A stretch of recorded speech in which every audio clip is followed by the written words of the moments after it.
하나님의 말씀은 마가복음 12장 41절에서 44절 말씀입니다. 신약성경 77페이지에 있는 마가복음 12장 41절에서 44절 말씀까지 제가 봉독해 드립니다.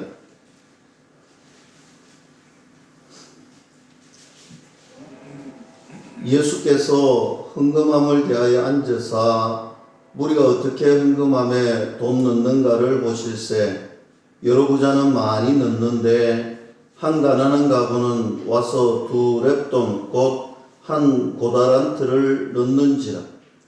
예수께서 제자들을 불러다가 이르시되 내가 진실로 너희에게 이르노니 이 가난한 가부는 헌금함에 넣는 모든 사람보다 많이 넣었도다. 그들은 다 그 풍족한 중에서 넣었거니와 이 가부는 그 가난한 중에서 자기의 모든 소유 곧 생활비 전부를 넣었느니라 하시니라. 아멘. 할렐루야.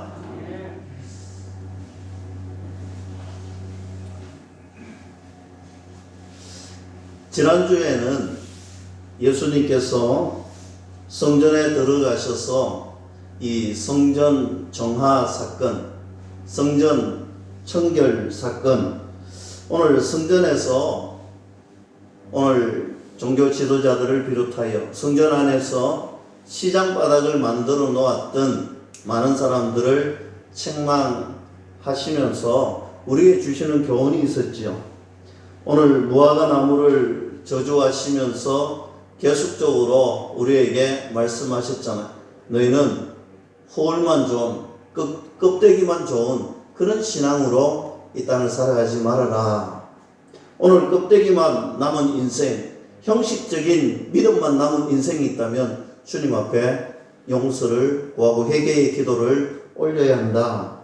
오늘 열매 없는 신앙을 책망하시는 그 주님이 오늘 이 시간에 저와 여러분들에게 다가온다면 오늘 우리의 모습은 얼마나 하나님 앞에 예배주의자, 오늘 믿음에 굳굳하게 서서 하나님 앞에 나아가고 있는지 거기에 대한 말씀을 나누었습니다.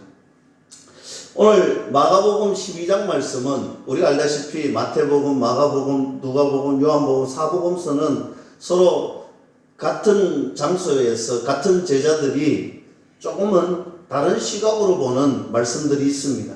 그래서 이 마태복음에 있는 말씀, 마가복음에 있는 말씀, 누가복음, 요한복음에 있는 말씀을 함께 모아서 말씀을 전하는데 오늘 마가복음 12장 말씀을 통하여서 말씀을 전하려고 합니다. 지난주와 계속해서 연결되는 말씀인데요. 그렇게 껍데기만 있는 신앙들에 대하여서 이야기하고 있으니까 오늘 누가 화가 났겠습니까? 오늘 대제사장, 서기관, 오늘 종교 지도자들이 당시에 지도자들이 굉장히 화가 났습니다. 그래서 화가 나서 무엇을 하느냐? 그러면 누구 말이 맞는지 한번 이야기해보자. 오늘 마가복음 12장은 그 이야기를 계속 다루고 있습니다. 누구 말이 맞는지, 진짜 하나님 말씀 누가 말이 맞는지 한번 진짜 이야기해보자. 누가 이기는지 한번 해보자. 누구 말이 진실인지, 성경 말씀은 무엇을 가르치는지 계속해서 이야기를 나눕니다. 이때 예수님께서 변론하시죠. 예수님께서 변론하실 때에 많은 비유를 동원해서 말씀합니다. 우리가 잘 알다시피 포도농부의 비유가 오늘 본문 말씀에 있습니다. 포도농부의 비유가 무엇인지 우리가 아시잖아요. 오늘 주인을 헤아려 했던 사람들, 오늘 주인을 헤아리면 자기들에게 그 포도원이 주어질 줄 알았는데 오늘 주님 이야기하시잖아요. 그 살인자, 도둑 같은 자에게 내가 이거 주겠느냐는 거죠.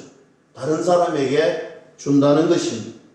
그리고 계속해서 부활 논쟁이 있고 가장 큰 계명의 논쟁이 있습니다. 그리고 세금 논쟁, 혼인잔치의 비유, 열처녀 비유, 무화과 잎사귀 비유, 이런 것들이 오늘 이 마가복음 12장 그 하루에 계속해서 말씀하고 있습니다. 종말에 대한 말씀을 이야기하지. 오늘 이런 말씀을 다 하신 후에 하루 동안 이 변론자들과 오늘 종교 지도자들과 누구 맞는 말이 맞는지 오늘 정확하게 이야기합니다. 그것은 단 한 가지를 이야기하고 있습니다. 오늘 이런 이야기들을 계속 하면서 무엇을 나타내고자 하시느냐면 오늘 메시아에 대한 이야기를 하려는 거예요.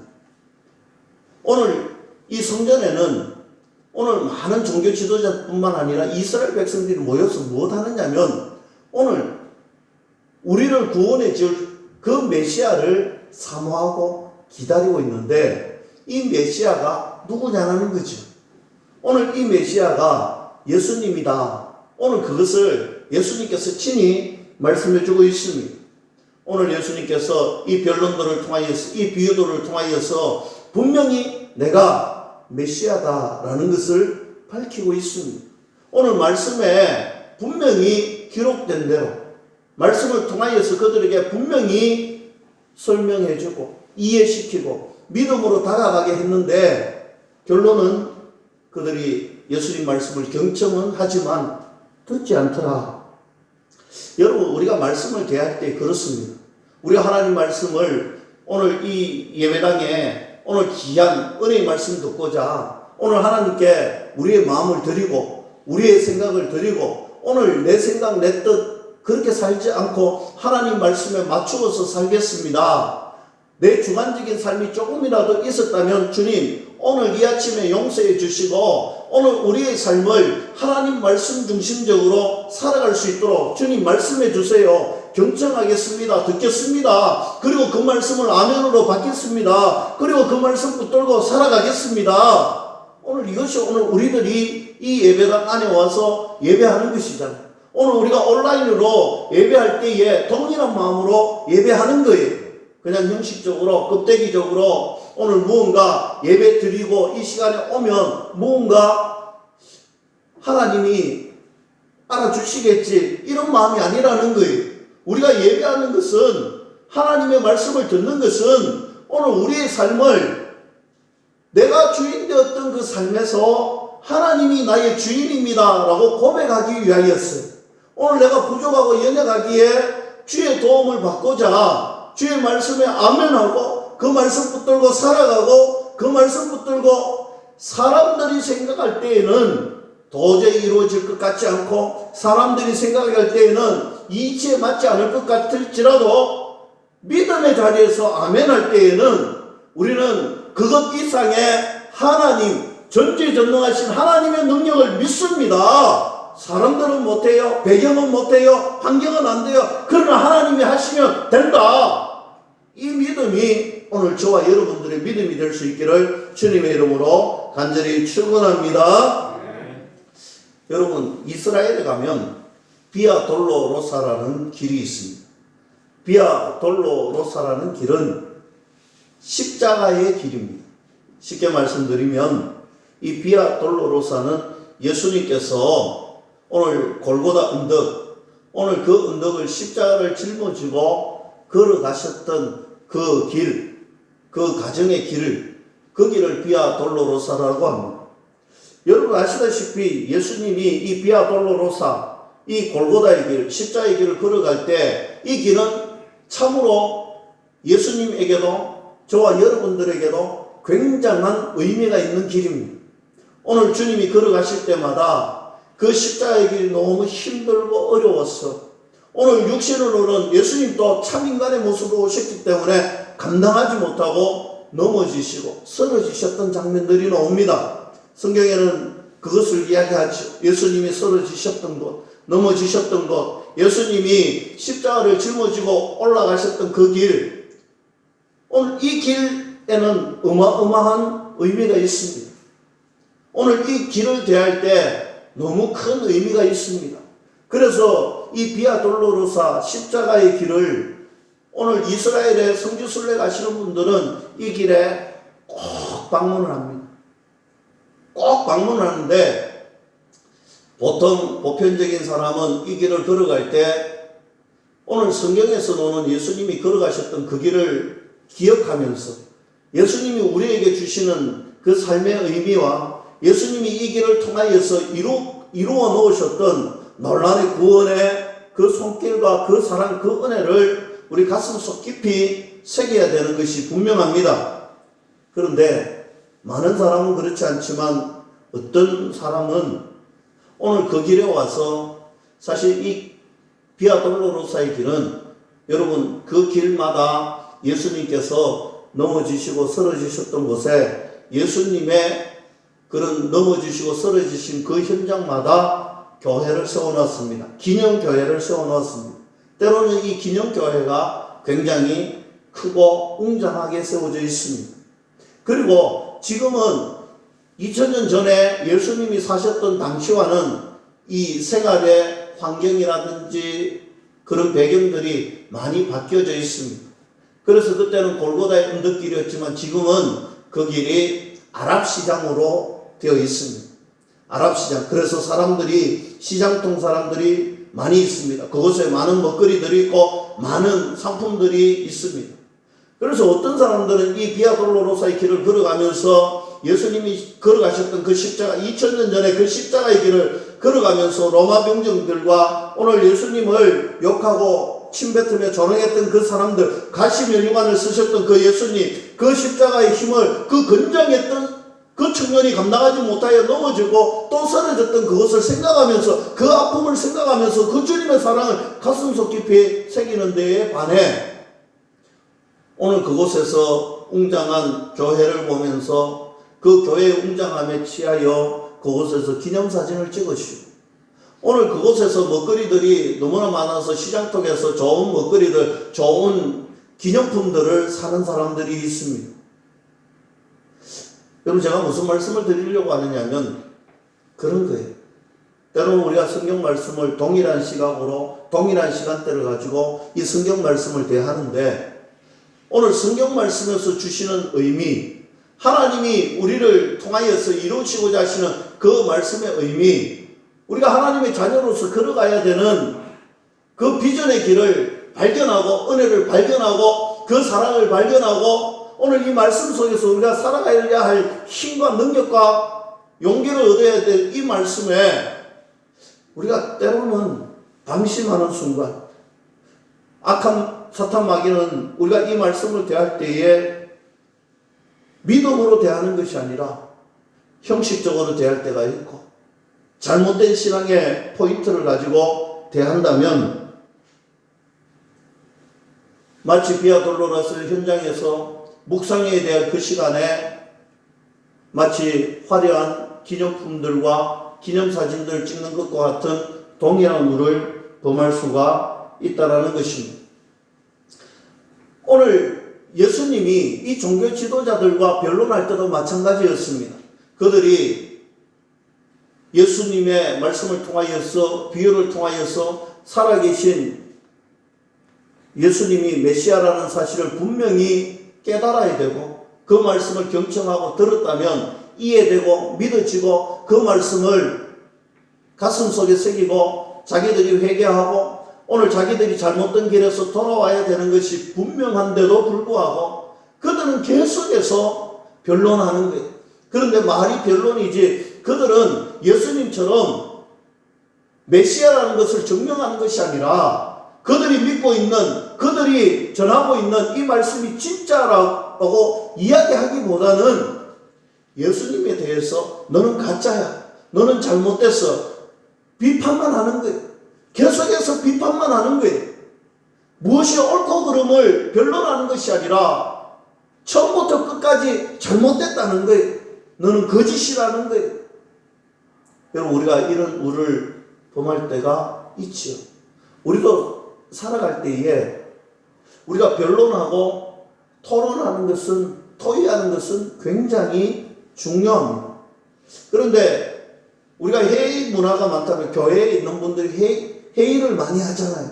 그리고 좋은 결과를 도출해서 우리는 좋은 하나님의 사명을 감당하기 위해서 노력하는데, 간혹 비판을 하기 위한 비판을 계속해서 하시는 분들이 있어요. 좀 쉽게 말씀드리면 따지려고만 하는 사람들이 있더라는 것이, 이것이 무엇이 옳고 그름의 문제가 아니라 무조건 따지려고 하고 잘못됐다고 하고 비판하고 그 사람을, 그 일을 잘못되었다라고 비판하는 사람들이 있습니다. 언젠가 제가 한번 말씀드렸던 것 같은데, 여러분, 우리는 비판할 수 있습니다. 교회에서 우리는 잘못되었다라고 이야기할 수 있습니다. 우리가 하나님의 말씀에 맞추어서 때로는 무언가를 진행할 때 보면 우리가 각기 다른 성품을 가지고 각기 다른 달란트를 가지고 각기 다른 기질들을 가지고 있기 때문에 사람이기에 보는 시각이 다르고 접근하는 방법이 다르고 이런 모든 일들이 다르기 때문에 서로가 서로를 이해할 수 없어서 비판할 수 있습니다. 서로가 더 좋은 일이라고 논정할 수 있습니다. 그런데 중요한 것은 우리가 비판하고 논정하더라도 이 비판의 능력 위에 반드시 존재해야 되는 것이 한 가지 있습니다. 그것은 바로 저와 여러분들을 끝까지 사랑해 주셨어. 목숨조차도 아끼지 아니하시고 우리를 위하여서 보혈의 능력을, 보혈의 피를 흘려주셨던 그 예수님의 사랑을 잊어버리면 안 된다는 거예요. 우리가 믿음의 사람이라고, 우리가 신앙의 사람이라고 한다면 우리가 비판의 능력도 갖춰야 되고 변론의 능력도 갖춰야 되는데 그 변론과 비판의 능력 위에 무엇을 가지고 있어야 되느냐면 사랑이라는 것을 가지고 있어야 되는 거예요.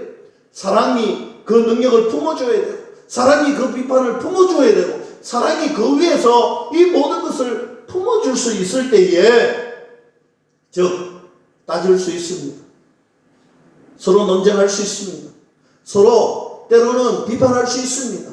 그러나 따지는 것 위에 사랑의 능력이 있어야 되는 거예요. 따지는 그 위에 사랑의 능력으로 품어주어야 되는 거예요.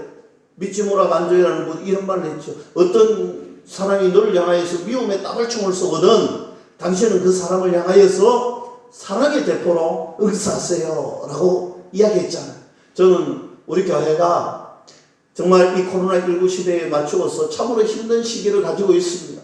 비판하시는 분들이 많아요. 교회를 흠잡는 사람들이 많습니다. 물론 거기에 따라서 그들의 비판에 대한 비판들이 있고 우리의 논쟁거리들이 있고 우리가 증명되어지는 것들이 있고 참으로 우리는 억울하다 말할 수 있습니다. 그러나 여러분 그런 말을 할 때에도 그런 서로의 논쟁을 할 때에도 우리에게는 저들에게 없는 무언가가 있잖아요. 그것이 바로 예수님의 사랑이고 그것이 바로 우리의 믿음이고 그것이 바로 우리 힘이다. 믿을 수 있기를 주님의 이름으로 간절히 축원합니다. 다시 말씀으로 돌아옵니다. 종교 지도자들이 이처럼 따지고 비판하고 예수님 말씀을 전혀 듣지 않고 하루를 온종일 예수님을 피곤하게 만들었어요. 예수님 마음을 아프게 했습니다. 여러분 그러면 우리는 어떻게 해야 할까요? 이 말씀을 보면서 이 말씀 앞에서 우리는 어떻게 해야 되겠습니까?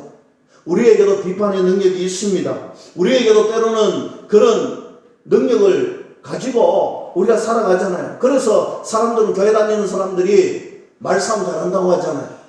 교회 다니는 사람들이 목소리가 높다고 하잖아요. 이 말은 어디가 나가면 주장을 잘 관철시킨다는 것입니다. 근데 오늘 우리가 이 말씀을 대할 때에 우리에게 그런 능력도 있지만 우리가 말씀을 받아들일 때는 순전한 마음으로 받아들여야 된다. 아멘? 아멘이시죠? 말씀은 순전한 마음으로 받아들여야 된다. 하나님의 음성으로 하나님 말씀을 들을 때는 하나님의 음성으로 받아들여야 된다. 그러면 이 하나님 말씀을 받아서 우리가 어떻게 해야 되느냐? 이 말씀이 우리 심령 속에 다 자리 잡아야 되는 거예요. 이 말씀이 우리 심령 속에 자리 잡고 우리 심령 속에 자리 잡은 이 말씀이 우리의 삶의 행동으로 드러날 때 그것이 바로 우리의 영적인 보약이 된다. 여러분 이런 영적인 보약을 가득 안고 오늘 이 아침에 이 성전에서 내려갈 수 있기를 주님의 이름으로 간절히 축원합니다. 오늘 이렇게 하루 온종일 변론하시다가 오늘 예수님이 오늘 본문 말씀으로 돌아오면 의의 장소로 가십니다. 41절 말씀 보시면 예수님께서 헌금함에 대하여서 보고 계세요. 주목하고 계세요. 앉아서 무리들이 오늘 어떻게 이 성전에 올라와서 저 헌금함에 어떻게 헌금하는가에 대해서 깊이 보고 계십니다. 어떻게 돈을 헌금함에 두는지 보고 계셨다. 오늘 이 말씀의 원어를 보면 여기에서 보셨다라는 말은 이런 의미를 가지고 있습니다. 뚫어지게 보고 계셨다. 오늘 예수님께서 뜬금없이 하루 온종일 변론하시다가 오늘 이 성전에 헌금함 곳곳에 몇 군데가 있겠지요? 이 헌금함을 뚫어지게 보고 계십니다. 사람들이 와서 어떻게 헌금하는지 뚫어지게 보고 계셨다. 여러분, 의회의 장소에, 의회의 시간에 어떻게 보면 참 중요한 날이잖아요. 오늘 하루 온종일 변론했잖아요. 종교 지도자들과 함께 살아계신 메시아가 분명하다는 것을 변론하셨는데 오늘 주님께서는 이런 중요한 시기에 오늘 이 말씀은 예수님이 십자가를 지시기 전 며칠 전 사건이잖아요. 오늘 예수님께서 십자가를 지시기 전 며칠 전 사건인데 오늘 이 말씀은 뜬금없는 말씀이 그러면 아니라는 거죠. 이 말씀을 통하여서 우리에게 중요한 것을 말씀해 주시고자 하기 위함이다. 저는 이 말씀에 대해서 때로는 우리가 성경 말씀을 조금 전에도 이야기했지만 의미 있게 받아들여야 된다. 우리가 말씀을 2000년 예수님 계실 때 그 당시에 우리가 다 알 수는 없지만 모든 것을 이해할 수 없지만 그러나 그때에 예수님의 입장이 되고 오늘 이 가부의 입장이 되고 오늘 그 사람들의 입장이 되어서 깊이 묵상해 봤으면 좋겠다. 왜냐하면 여러분 이 말씀에서 많은 사람들이 오해하는 부분들이 있어요.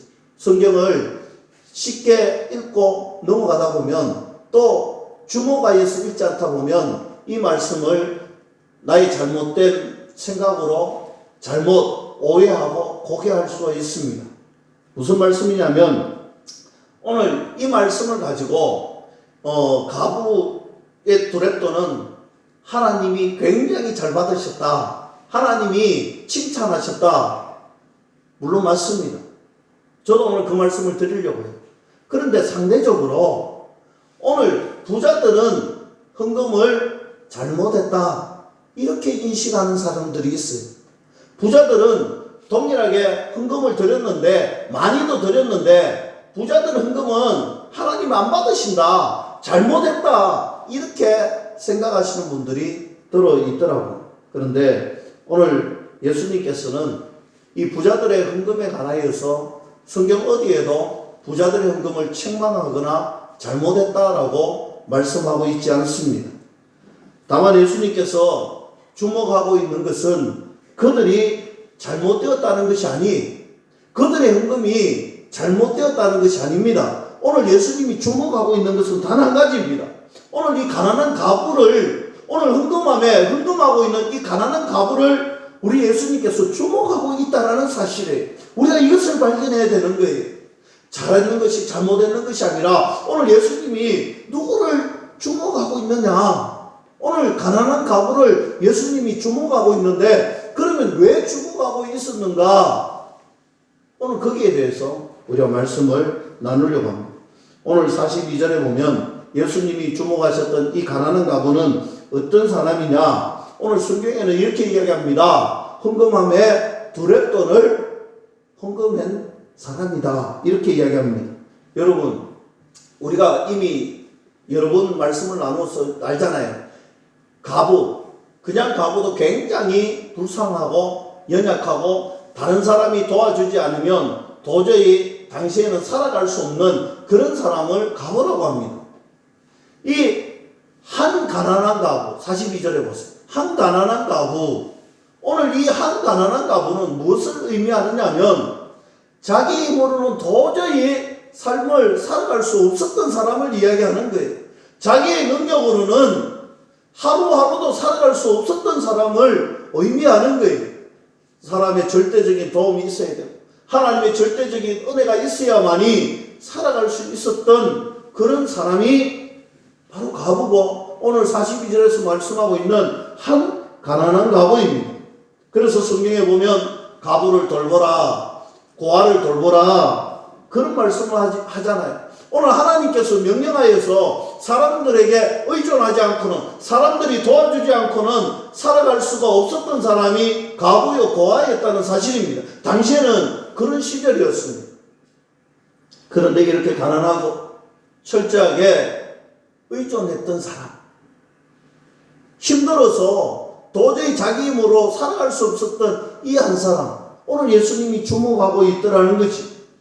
오늘 그 인생, 도저히 자기 자신으로 살아갈 수 없었던 그 인생이 내일이 보장되지 않는 그런 삶을 살아가고 있는 그런 인생이 오늘 주님 앞에, 오늘 하나님의 성전에, 하나님 앞에 헌금함에 오늘 두렙돈을 드렸다는 거예요.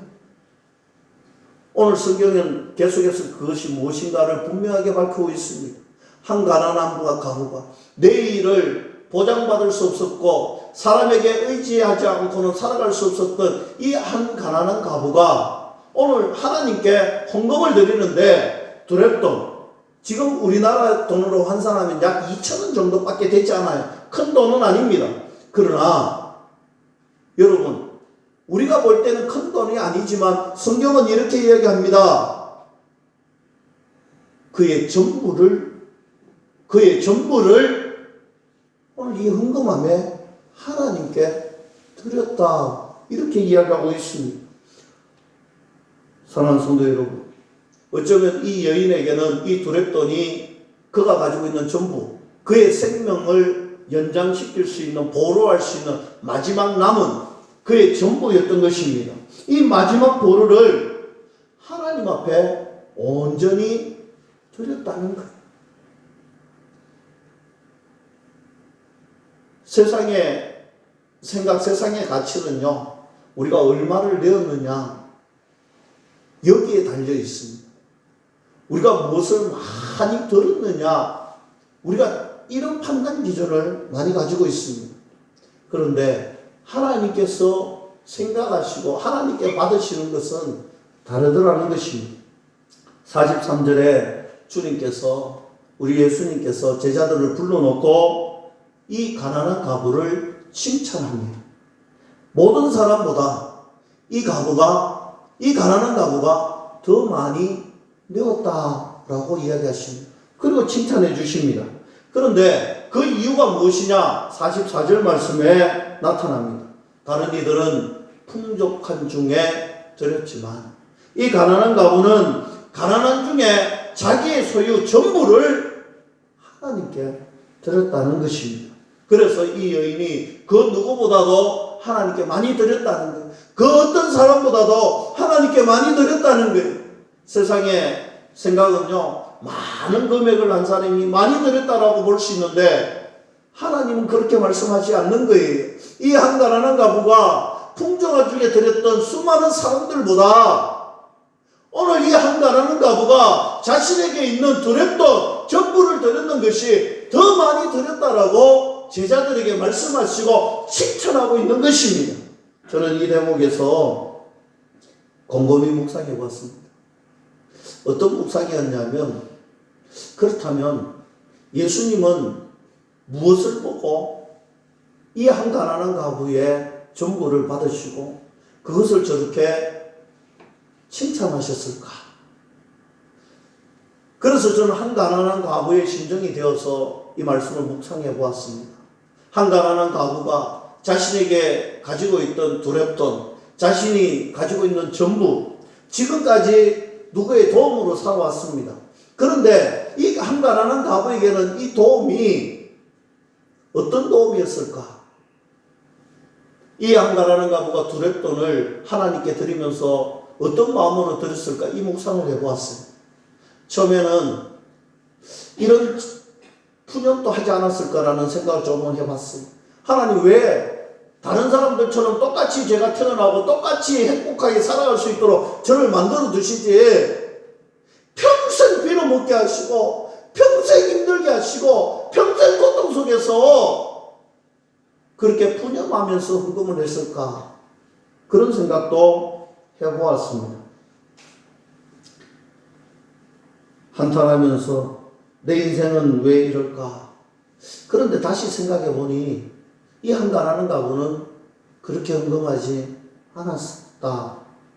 이 한 가난한 가부는 비록 자신은 평생 힘들고 어렵고 남의 도움이 없이는 살아갈 수 없었지만, 그러나 지금까지 그 도움을 받게 하시고, 지금까지 여전히 살아오게 하시고, 지금까지 여전히 나를 지켜주시고 보호해 주시는 분이 하나님이다.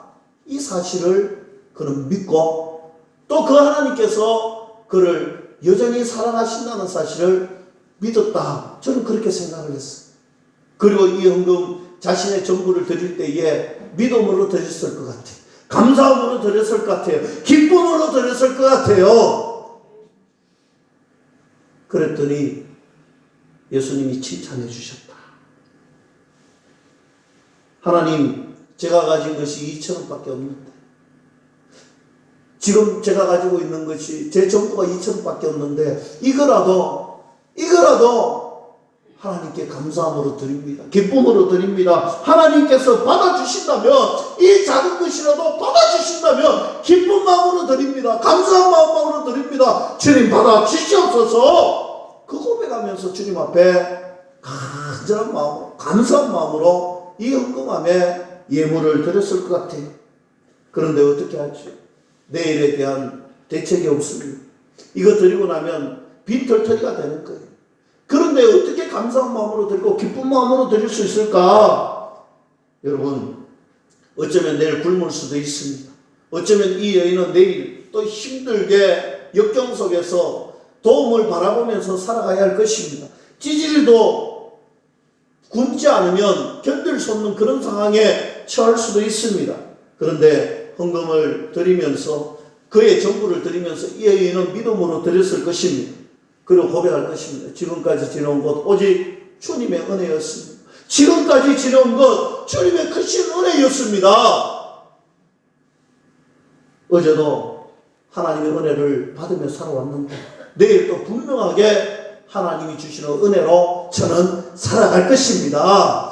어제도 분명히 하나님이 저를 살려주시고 궁금해 주셨던 그 은혜가 내일에도, 그 다음날에도 내 평생에 하나님의 도우심, 하나님이 지켜주실 하나님의 은혜가 주어질 것이다. 그 고백하면서 저에게 감사한 마음으로 전부를 드렸다는 것입니다. 바로 예수님께서 이 헌금함 앞에서 지금 주목하고 있고 바라보고 계시는, 깊이 보고 계시는 것이 무엇이냐? 바로 이 가난한 가부의 그 마음의 고백이었다는 사실을 저는 분명하게 믿습니다. 여러분, 주님은 우리에게 큰 건 요구하시지 않습니다. 우리에게 큰 금액을 요구하시지 않습니다. 우리에게 큰 헌신을 요구하지 않습니다. 주님은 우리에게 아주 단순한 것, 그것이 무엇이냐면 바로 이런 것이죠. 헌금을 누가 많이 넣었느냐의 문제가 아니, 이 말씀은 한 가지를 기결됩니다. 누가 하나님을 더 사랑하느냐, 이거예요. 누가 하나님을 더 사랑하느냐, 누가 더 하나님을 의지하느냐, 누가 하나님을 향한 그 믿음이 크냐는 문제인 거예요. 여러분, 우리의 삶의 진짜 주인이 누구냐는 거예요. 우리의 삶의 진짜 주인이 누구냐는 거예요. 여러분, 하나님이 주인이 되어야 될 그 자리에 하나님보다 더 큰 주인이 있으면 그거 잘못됐다는 거예요. 하나님이 진짜 주인이고 우리가 가장 사랑해야 되고 우리가 믿음으로 바라봐야 되고 믿음으로 의지해야 되고 철저하게 우리를 맡겨야 되는 것이 누구냐는 거예요. 하나님 한 분밖에 없음을 믿을 수 있기를 주님의 이름으로 간절히 축원합니다. 여러분, 하나님 한 분. 오늘 성경 이 한 가난한 가부를 통해서 우리에게 요구하고 있는 것은 그것입니다. 네 진짜 주인이 누구냐는 거예요. 너 진짜 주인이 누구냐는 거예요. 물질이 우리의 주인이 될 수 없습니다. 자녀가 우리의 주인이 될 수 없어요. 학력이, 명예가 우리의 주인이 되면 안 된다는 거예요. 하나님보다 더 사랑하는 것이 있으면 오늘 이 아침에 회개하십시오. 하나님이 있을 자리에, 하나님이 계셔야 할 그 자리에 다른 어떤 것이 있다면 이 자리에서 주님 앞에 고백하십시오. 그리고 여러분들 믿음을 회복하십시오. 여러분의 진짜 주인이 계셔야 할 자리에 하나님을 모실 수 있기를 주님의 이름으로 간절히 축원합니다. 저희들 거룩한 주일 아침, 우리 진짜 이것 붙들고 이 문을 내려갑시다. 여러분, 코로나19를 통하여서 지금 많은 교회들이 대면 예배, 비대면 예배, 온라인 예배. 그런데 여러분, 제가 생각해 보니 뭐 다 좋아요. 중요한 건 예배잖아요. 어떤 예배를 드리든지 예배잖아요. 우리가 하나님께 예배 드리는 것은 내 주인이 하나님이라는 고백인 거예요. 부활의 논쟁, 큰 사랑의, 큰 계명의 논쟁, 여러분 무화과나무 이런 논쟁들은 무엇을 변론했습니까? 예수님이 메시아임을 변론했잖아요. 오늘 이 헌금을 드렸던 그 답으로 주목하고 계시는 것이 무엇이냐? 그것은 한 가지예요. 너희들 진짜 주인이 누구냐? 너희들 예배의 진짜 주인이 누구고, 예배하는 진짜 너희들의 마음이 무엇이고, 그 마음의 믿음이 어디에 있느냐고 우리에게 물으십니다. 여러분, 부교육자 시절에 이런 교수님의 이야기를 들은 적이 있습니다. 학생들, 여러분들이 장차 목회를 할 것인데 여러분들 목회할 때 가장 큰 적이 무엇인지 아느냐고 물으시더라고요. 어떤 친구들은 이야기합니다. 돈입니다. 어떤 친구들은 이승입니다. 어떤 친구들은 교만입니다. 어떤 친구들은 나태요, 절망이요, 이런 이야기들을 합니다. 그때에 맞지, 맞지. 그러면 사실은 말씀이 이런 거예요. 그런데 진짜 중요한 것은 그게 아니라는 거예요. 여러분들이 진짜 조심해야 되는 것 한 가지가 있다면, 여러분들이 목회하면서 진짜 주의해야 될 것 한 가지가 있다면, 주님 한 분만으로 만족하지 못하는 목회자가 가장 불쌍한 목회자라는 거예요. 주님 한 분만으로 만족하지 못하면 그런 목회자 되지 말라는 거예요. 이 자리에서 내려가라는 거예요. 여러분, 이것이 어디 목회자의 문제이겠습니까? 여러분, 이것이 어디 목사인 저에게만 주어진 이야기일까요? 저는 아니라고 봐요. 이곳에 있는 장로님, 권사님, 집사님, 우리 모든 성도들에게 이야기하는 거잖아요. 주님 한 분만으로 만족하지 못하면 우리가 성도라고 할 수 있겠습니까? 주님 한 분만으로 만족하지 못하면 우리가 진짜 믿음을 가진 사람이라고 할 수 있겠습니까? 하나님의 자녀라고 떳떳하게 고백할 수 있겠어요? 다윗이 시편 23편, 주님 한 분만으로 나는 만족합니다. 주님 한 분만으로 만족합니다. 여호와는 나의 목자시다. 나는 그 주님 한 분만으로 만족한다는 거예요.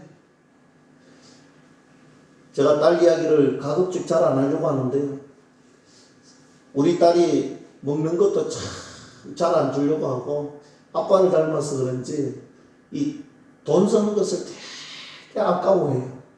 그래서 제가 한 번씩 우리 딸한테 맛있는 거 있으면 아빠 입에 먼저 넣어줘봐. 그러면 얼굴에 똥상을 해서 그래도 아빠가 무서운지 입에 넣어주는 거예요. 그리고 언젠가는 한번 아빠가 너 매일매일 모아놓는 용돈 아빠한테 용돈으로 줘 이러니까 우리 아이가 제 마음에 저 용돈 주면 10배로 이렇게 튀겨서 은행에 내가 저금해 주려고 선물 주려고 했는데 얼굴이 불그락 하더라고요.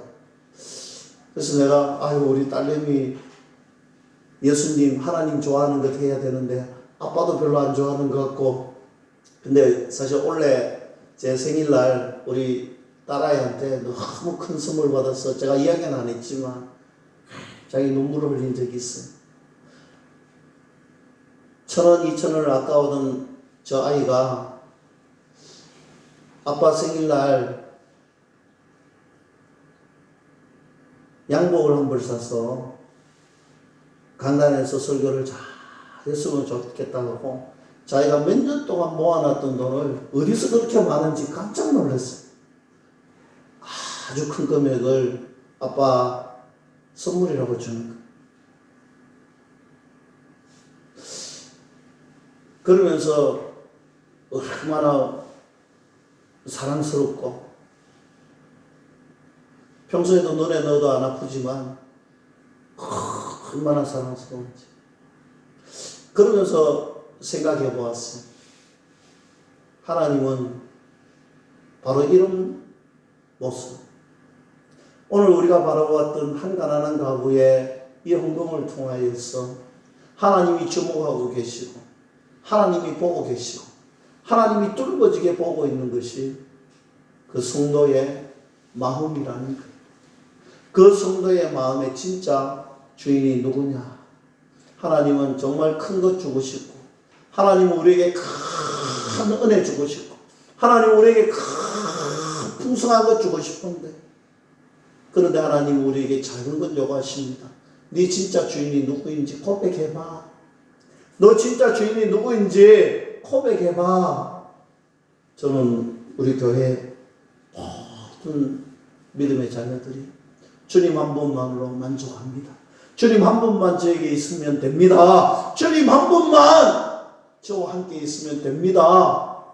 이런 믿음의 고백으로 주님 앞에 우리의 마음을 드리고 주님 앞에 지금까지 걸어온 길 하나님의 은혜에 있음을 고백하고 혹여나 다른 곳에 우리의 마음이 쏠리고 있다면 혹여나 다른 것 때문에 우리의 마음이 갈려져 있고 두 마음이 되어져 있고 하나님 한 분만으로 만족하지 못한 것 같으면 오늘 이 아침에 주님 앞에 내어놓으시고 주님 용서해달라고 주님 회복시켜달라고 이제 주님 한 분만으로 만족하기를 원합니다. 오늘 이 자리에 있는 오늘 우리와 함께 예배하는 모든 분들은 그렇게 고백했으면 좋겠습니다. 주님 한 분만으로 족합니다.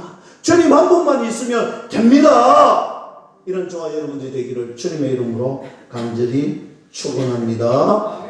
기도하겠습니다. 하나님 아버지 감사합니다.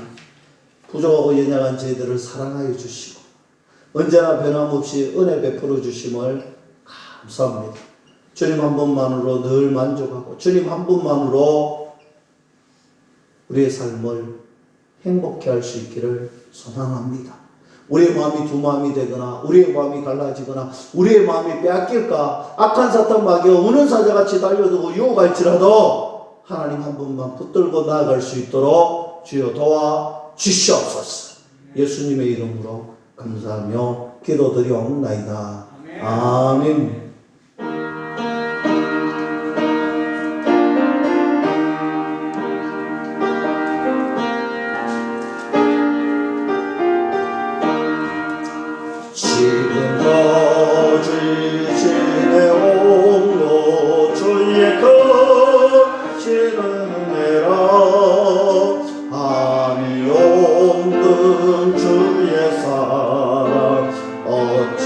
어찌로 말하랴 자나깨나 주의 손이 항상 살펴주시고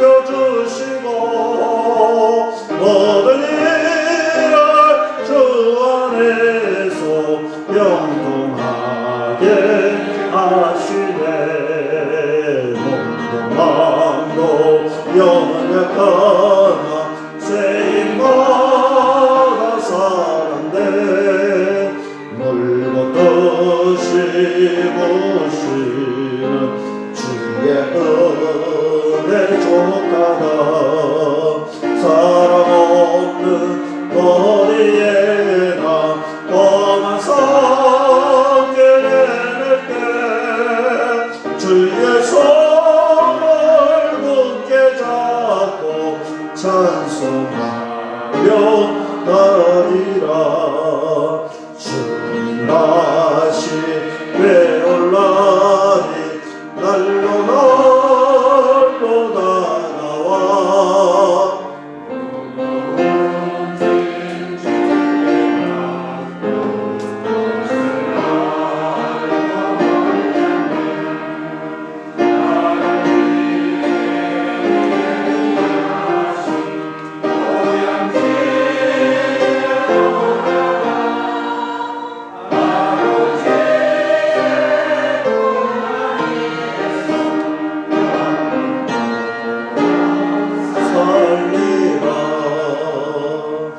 아멘. 11조 박은영 집사님, 저희 가정에서 고달순 권사님, 청가변 집사님 감사 예물 드립니다. 고달순 권사님, 박막수 집사님, 송옥근 선원님, 황진년 집사님, 저희 가정에서 박은영 집사님, 박성만 장로님, 천복미 권사님, 안다교 집사님 주차 예물 하나님께 드립니다. 김양옥 집사님 생일 감사 예물 드립니다. 건축원금 안다교 기상희망나눔 집사님, 박은영 집사님 저희 가정에서, 성경금 박은영 집사님 저희 가정에서 드립니다. 하나님 아버지 감사합니다. 부족하고 연약한 저희들을 언제나 변함없이 사랑하시고 지키시고 채우시고 베풀어 주시고 누리게 하시고, 하나님 아버지께서 도와주시는 은혜 붙들고 정말 이 땅 가운데 그리스도의 정인의 삶을 살아갈 수 있도록 허락해 주심을 감사합니다. 정말 세월이 전염병으로 힘들고 경제가 마비되고 우리의 삶의 터전이 무너지고 한치 앞이 보이지 않는 그런 시기에 살아가고 있습니다. 사랑하는 믿음의 식구들, 그럼에도 불구하고 주님 앞에 마음과 정성을 온전히 올려드립니다. 하나님이 지금까지도 지켜주셨고 앞으로도 책임져 주실 그 주님의 승리를